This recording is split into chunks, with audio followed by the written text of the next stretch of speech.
Hello Aquarius, Sun, Moon, Rising, and Venus signs. Kamusta kayo? Sana po nasa mabuti kayong kalagayan. Welcome back po sa Star Tarot. Kung bago kayo rito, welcome din kayo. Thank you sa inyong support. I truly appreciate it. God bless you all. Aquarius, dream. Have a cup of tea in the garden and find yourself in a good book. Ayan, never stop dreaming.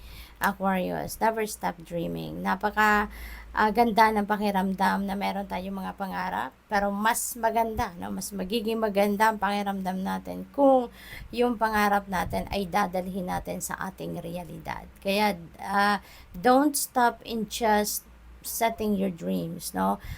Gawa natin ng paraan. Kasi yung pangarap naman natin, ano, yung pagtupad sa pangarap natin doesn't come with age, it doesn't come with your status in life, no? Nasaan ka man, saan ka nakatira, anong edad mo, 'di ba? Hindi requirement 'yon, ano?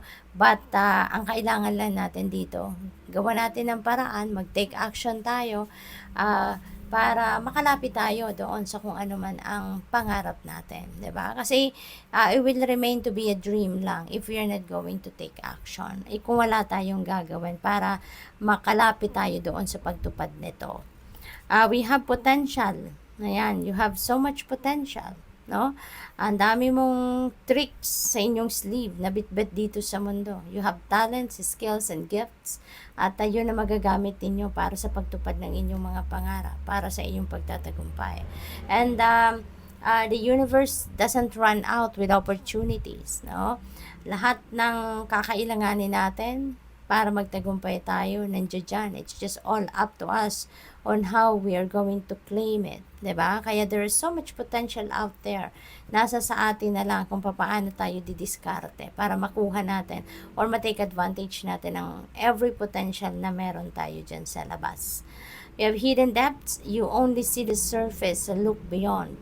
Okay? So do not rely on kung ano lang nakikita ninyo sa inyong harapan. Do not rely on kung ano lang nakikita ninyo sa surface. There is something, no? Underneath. Meron pang mas marami pa kayong madidiskubre, no? Underneath. Kaya wag kayong magsettle sa kung ano lang ang meron, no? Sa inyong tabi, sa inyong harapan, sa inyong likod, no? Kailangan pa ninyong diskubrehin kung ano pa ang makikita ninyo, no? Sa ilalim niyan. We have move. Ayan. So, this is physical movement, no? Aquarius, maraming galawan, maraming, siguro may relocation din dito na gagawin ng iba sa inyo. Maglilipat ng bahay, maglilipat ng place of residence, maglilipat siguro ng trabaho, employer. Ang iba sa inyo, maglilipat ng opisina, assignment. Kaya, good luck po sa inyo dyan. Okay? So, tignan natin kung ano pa ang ganap dito for Aquarius.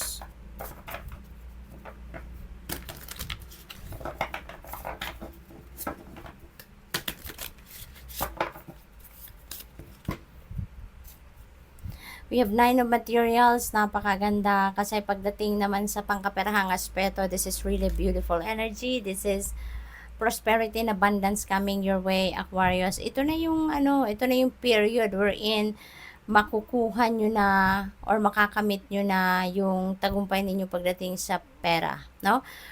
This is you reaping the rewards of your hard work. This is you claiming your fruit of your labor. Kaya i-enjoy ninyo ito, no? I-enjoy ninyo. This is the time also that at least, no, ma-experience man lang ninyo ng kahit konting luxury. Treat yourself, no? Parang i-blow out nyo naman ang inyong sarili dito. Treat yourself. You deserve it, no? Aquarius. Financial comfort, mararamdaman nyo na yan. So, we have another 9, no? 9 of emotions. So, meron na tayong dalawang 9. So, that is number 99. That is synchronicity. So, I suggest po, pakitignan po ninyo, i-google ninyo anong ibig sabihin ng number 99 for more guidance. Marami pa po kayong insights, information, guidance na mapupulot dyan, ano, sa pagbabasa ninyo ng ibig sabihin ng angel number 99. With this 9 of emotions, napakaganda kasi panahon talaga ito for you to be happy. This is about happiness. This is about success, material, financial success. This is you also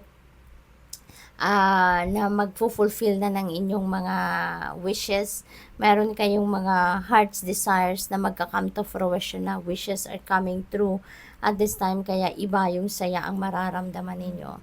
For those singles then out there, no, Aquarius, this could be also your opportunity to fall in love. Maaring merong makikilala kayo dito, no, na magiging potential ninyong jowa, 'di ba? Kaya good luck din sa inyo.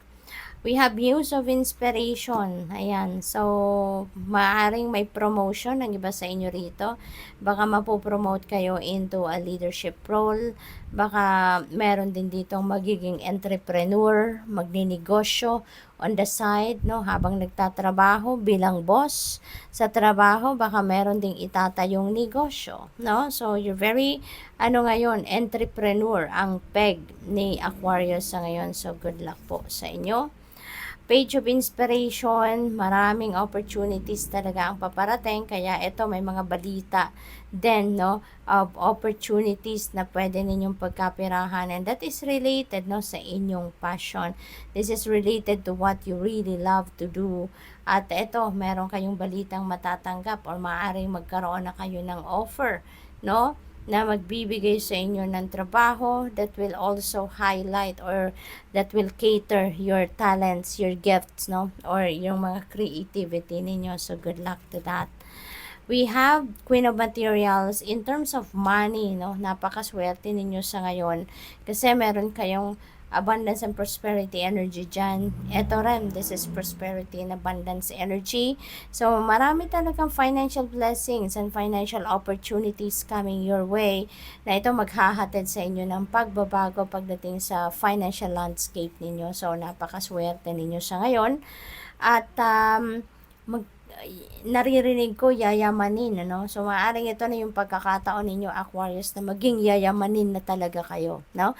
You're going to have or accumulate wealth sa ngayon. Kaya, it could come from pagsisikap talaga ninyo sa trabaho, career, negosyo. So, good luck po sa inyo.